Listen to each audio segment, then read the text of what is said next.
The morning sun poured through the tall glass windows of Eleanor Whitmore's suburban home.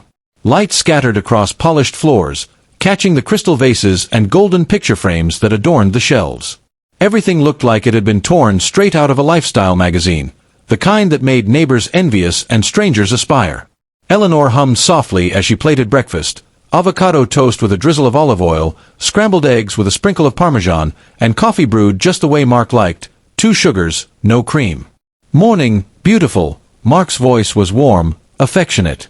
He strode into the kitchen wearing his pressed navy suit, hair perfectly slicked back, a man ready to conquer the corporate battlefield.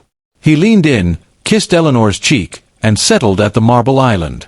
"You've outdone yourself again," he smiled, eyes flicking over the breakfast spread. "I don't know what I'd do without you." Eleanor's heart swelled. She brushed a strand of dark hair behind her ear. This is happiness, she thought. A thriving career in marketing, a beautiful home, and a husband who loved her. Chloe, her best friend since college, was practically family, dropping by often, filling their evenings with laughter and wine. "Maybe one day you'll have to fend for yourself," she teased, setting his coffee down. Mark chuckled. "Not a chance. I married you so I'd never have to." They laughed together, the sound echoing in the sunlit room like music. But somewhere, faintly, like a discordant note in an otherwise perfect symphony, a shadow lingered. A whisper of something she couldn't quite name. That afternoon, Chloe breezed in unannounced, a habit Eleanor adored. Blonde waves framed her striking face, and she smelled of expensive perfume. "Lenny," Chloe called, using the old nickname. "Tell me you're free for lunch. I'm dying for sushi." Eleanor grinned. "You're lucky I adore you. Give me 5 minutes." The three of them, Eleanor, Chloe, and Mark, were inseparable. Dinner parties, weekend getaways, inside jokes only they understood. To the outside world, it looked like perfection. But perfection has cracks invisible to the naked eye. What if the people closest to you weren't what they seemed? It started with little things. Mark's late nights at the office. "Big project, babe," he'd explain, kissing her forehead before disappearing into the night. At first, Eleanor believed him. After all, hadn't he always been ambitious? But sometimes, when she leaned in for a goodbye, she caught a faint whiff of perfume that wasn't hers. Sweet, floral, expensive. Chloe, too, had become distant. Once the first to text, to share memes, to gossip over drinks, now she cancelled plans, excusing herself with vague reasons. One evening, Eleanor poured herself a glass of wine and sat alone in the living room. She stared at the photos on the mantelpiece, her wedding picture, Mark beaming as he held her hand, Chloe standing beside her as maid of honor. Her phone buzzed. It was Chloe. "Chloe, can't make it tonight. Sorry, babe. Rain check." Eleanor sighed. Another cancellation. Later, when Mark returned home past midnight, she asked, "Was the meeting that long?" He loosened his tie, eyes avoiding hers. "Yeah. Davies is riding us hard on this one." Something in his tone was rehearsed. Eleanor studied him. "You smell different. Like," she paused, recognizing the perfume. Chloe's perfume. Mark froze for a fraction of a second, then smiled too quickly. One of the interns spilled a bottle in the office. "Place reeks of it." She nodded, but her chest tightened. "Am I imagining things?" she wondered. Or is the perfect picture starting to blur? The truth found her when she wasn't looking. It was a Saturday morning. Mark had gone for an early jog, leaving his phone charging on the nightstand. Eleanor, tidying up, noticed it buzzing with a new message. She hesitated. She wasn't the type to pry, but the name on the screen made her heart stutter. "Chloe." Her hand trembled as she unlocked the phone. The message glared back at her. "Last night was unforgettable. Same time next week. Red heart." Eleanor's vision blurred. Her knees buckled, and she sat heavily on the bed. For a long moment, she couldn't breathe. When Mark returned, sweat glistening on his forehead, he found her sitting there, phone in hand, eyes hollow. "Lenny." His voice faltered. She looked up, her lips trembling. "How long?" His face drained of color. You looked at my phone?" "How long, Mark?" Her voice cracked, torn between fury and heartbreak. It's not what you think. Don't you dare insult me, Eleanor shouted, tears spilling. You and Chloe? Mark ran a hand through his hair, words tumbling, useless. It just happened. I didn't mean. Her heart shattered. The man she loved. The friend she trusted. Everything was a lie. Eleanor needed to see it with her own eyes. Proof. That Tuesday, Mark told her he had another late meeting. She waited until he left, then followed in her car, her hands gripping the wheel so tightly her knuckles whitened. He didn't drive to the office. Instead, he parked outside Chloe's luxury apartment downtown. Eleanor's stomach lurched. She climbed the stairwell, each step heavier than the last. When she reached the door, muffled laughter floated out. She turned the knob gently, it was unlocked. And there they were. Mark's suit jacket draped over a chair. Chloe in a silk robe, her hand on his chest. They were sipping wine, their bodies too close, their eyes too soft. Eleanor's breath caught, and the wineglass slipped from Chloe's hand, shattering on the floor when she saw her standing there. Eleanor, Mark started, his voice panicked. How could you? Eleanor whispered, voice trembling. Both of you. Chloe's face twisted with guilt, then defiance. You don't understand. Don't you dare. Eleanor's scream shook the room. You were my sister. My family. The silence that followed was deafening. Her world collapsed in that apartment. The fury came like a storm. You betrayed me, Eleanor hissed, glaring at Mark. Everything we built, everything I believed in, you destroyed it. Mark stepped forward, desperate. Lenny, listen. I still love you. Love. Don't you dare use that word. Her voice cracked, raw with anguish. Was it love when you crept into her bed behind my back? Was it love when you lied to my face every night? Chloe tried to intervene. Eleanor, please. Eleanor whirled on her, tears streaming. You. My best friend. You knew everything about me, my fears, my dreams, and you used it to crawl into my husband's arms. Chloe flinched. I didn't plan. You planned enough. Eleanor's hands shook. I shared my life with you. I defended you when people doubted you. I loved you like a sister. And this is how you repay me. The room pulsed with her rage. Mark's excuses fell flat. Chloe's tears meant nothing. Eleanor grabbed her bag, her voice a deadly whisper. You've both taken everything from me. My love, my trust, my life. But hear me now, this is not the end of me. She slammed the door behind her, the sound echoing down the hall like thunder. That night, alone in her car, Eleanor sobbed until her chest ached. But beneath the tears, something fierce was stirring. Something that whispered, they may have taken everything, but I will take it back. The days after the confrontation blurred together. Eleanor drifted through her home like a ghost, a haunting presence in what once had been her sanctuary. The walls, once painted with laughter and warmth, now echoed only silence. Her phone buzzed constantly, Mark's calls, Chloe's texts, but she couldn't bring herself to answer. She left the devices on the counter, their glowing screens screaming betrayal. At night, she lay awake, staring at the ceiling, questions gnawing at her. How long? How could they? Was I blind this entire time? One afternoon, Eleanor stood in front of her mirror. The woman looking back was unrecognizable, pale skin, swollen eyes, hair unkempt. She touched the glass, whispering, "What happened to you?" A knock on the door startled her. It was her sister, Lydia. "Ellie," Lydia said softly, taking in her appearance. "You look broken." "I am," Eleanor replied simply, voice flat. Lydia cupped her hands. "You're not. You're hurt. There's a difference." But Eleanor shook her head, tears welling. "They took everything. My marriage. My best friend. My future. What do I have left?" Lydia squeezed her tighter. "You still have you. That's more powerful than you realize." Eleanor wanted to believe her.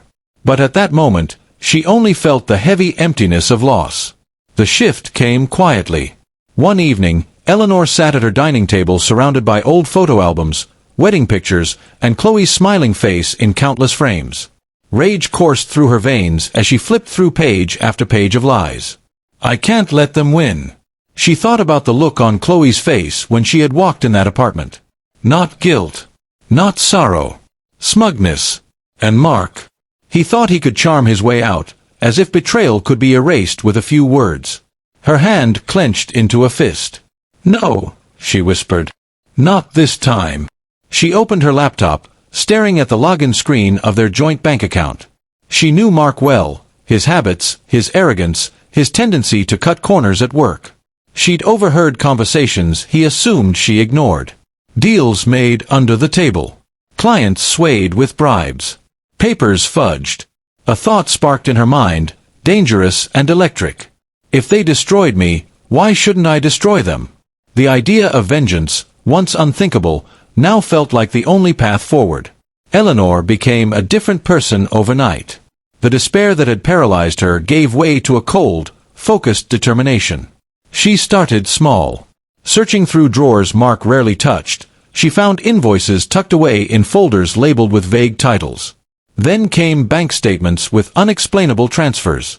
Late at night, she combed through their digital files, uncovering email chains that dripped with misconduct. Her heart pounded each time she clicked download. One evening, she called Lydia, her voice hushed. If anyone asks, I'm working on a personal project. Lydia hesitated. Ellie, you're scaring me. What are you doing?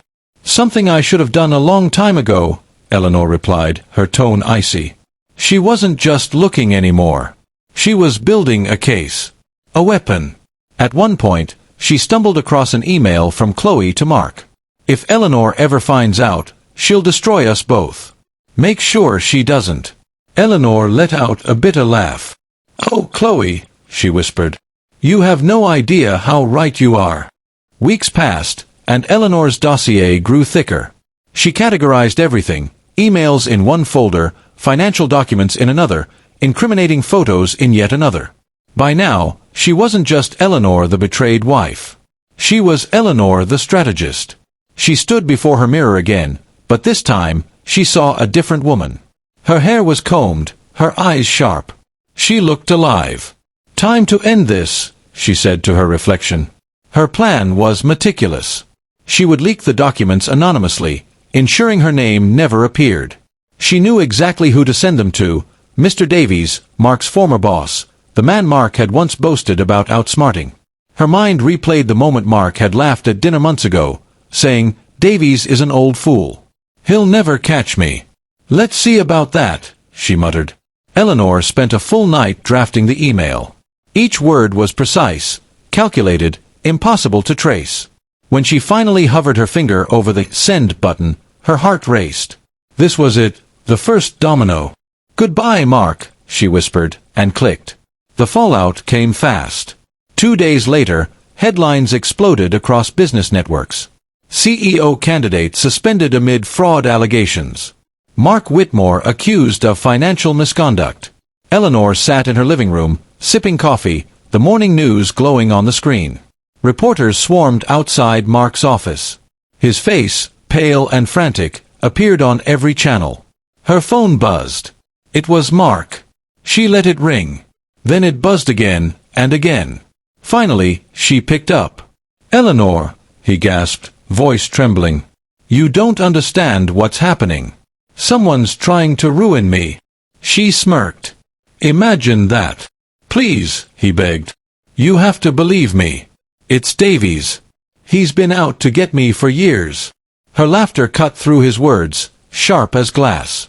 Mark, I don't have to do anything anymore. Not for you. Not ever again. Click. She hung up. By the end of the week, Mark had been fired.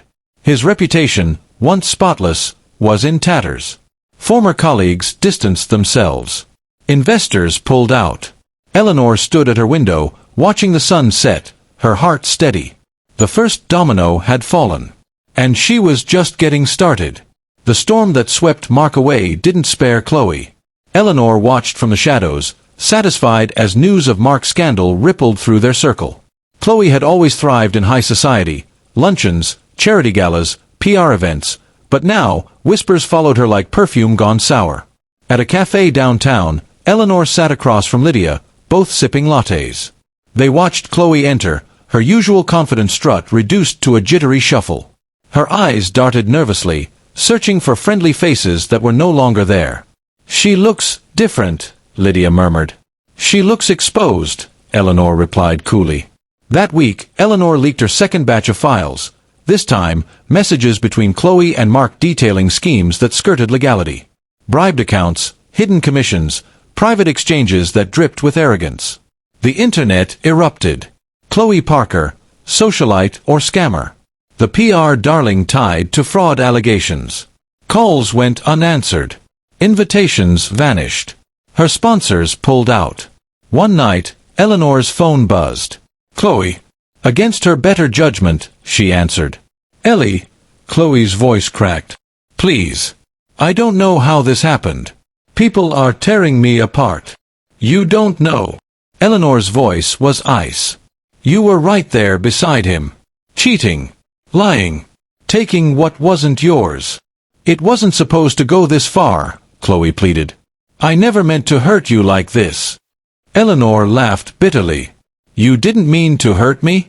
Chloe, you climbed into my husband's bed. You burned me alive and then acted shocked when I screamed." Silence. Then Chloe whispered, "Are you doing this to me?" Eleanor's lips curled into a cruel smile, though Chloe couldn't see it. "Why? Do you think you deserve it?" She hung up. Eleanor knew it was time. She gathered every relic of her old life, the wedding dress, now yellowed at the edges, love letters scribbled in Mark's hurried handwriting, photo albums filled with fake smiles, the bracelet Chloe had given her as maid of honor. She dragged them into her backyard, where a metal fire pit waited. Lydia watched, concerned. "Are you sure about this?" "Yes," Eleanor said firmly. "These things are poison. They've been weighing me down." As the first flames licked the paper, Eleanor felt an unexpected release. The crackle of burning photographs sounded like applause. The smoke curled into the night sky, carrying away memories she no longer wanted. She whispered to herself, "You can't haunt me anymore." A gust of wind blew sparks upward, and for the first time in weeks, Eleanor smiled, not bitterly, but with genuine relief. She turned to Lydia. "This is my funeral for the past. Tomorrow I rise." The next morning, Eleanor walked into her lawyer's office with a folder thick with evidence. "Mrs. Whitmore," Mr. Clark said, shaking her hand. "What you've brought here, well, it's irrefutable." Eleanor slid the documents across the table, proof of Mark's infidelity, fraudulent deals, financial mismanagement. Her voice was steady. "I want everything I'm entitled to. No less. He can keep the mess he made, but not a cent of mine." Mr. Clark nodded. "We'll file immediately. With what you've given me, this will be quick. Brutal, but quick." When Mark was served, he showed up at Eleanor's door, face haggard. "Eleanor, please, don't do this. We can fix it," he begged, holding the papers like they were poison. "Fix it?" Eleanor laughed, sharp and bitter. "Mark, our marriage is ashes. And ashes don't rebuild into castles." His voice cracked. "You'll ruin me completely." "You ruined yourself," she snapped. "I'm just making sure you don't drag me down with you." She slammed the door in his face, his protests muffled against the wood. Eleanor had been silent long enough. The media buzzed with speculation, painting her either as a pitiful victim or a naive fool. She refused to let others define her story. So she called a journalist she trusted, Claire Hayes, a respected writer for the Daily Voice. They met at a quiet bistro. Claire leaned forward, recorder ready. "Tell me, Eleanor." "Why now?" "Because my silence has been mistaken for weakness," Eleanor said. Her eyes burned with resolve. "I was betrayed by the two people I trusted most. But instead of crumbling, I chose to fight back. I chose to rebuild." Claire's brows arched. "Are you admitting you exposed them?" Eleanor smiled faintly. "I'm saying justice has a way of finding those who think they're untouchable." The article went live the next day. From betrayal to power, Eleanor Whitmore speaks out. It went viral. Hashtags flooded social media. Hashtag unbreakable Eleanor. Hashtag she took it back. Strangers flooded her inbox with messages of support. For the first time, Eleanor wasn't just surviving.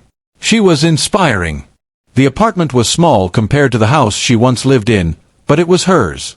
Eleanor unpacked slowly, savoring the act of placing each object in its rightful place. No ghosts lived here. No shadows whispered betrayal. She painted the walls a soft sage green, filled the rooms with plants, lit candles that smelled of lavender. Every detail reflected her taste, her freedom, her future. One evening, Lydia stopped by with a bottle of wine. They sat on the balcony overlooking the city, laughter carrying into the night.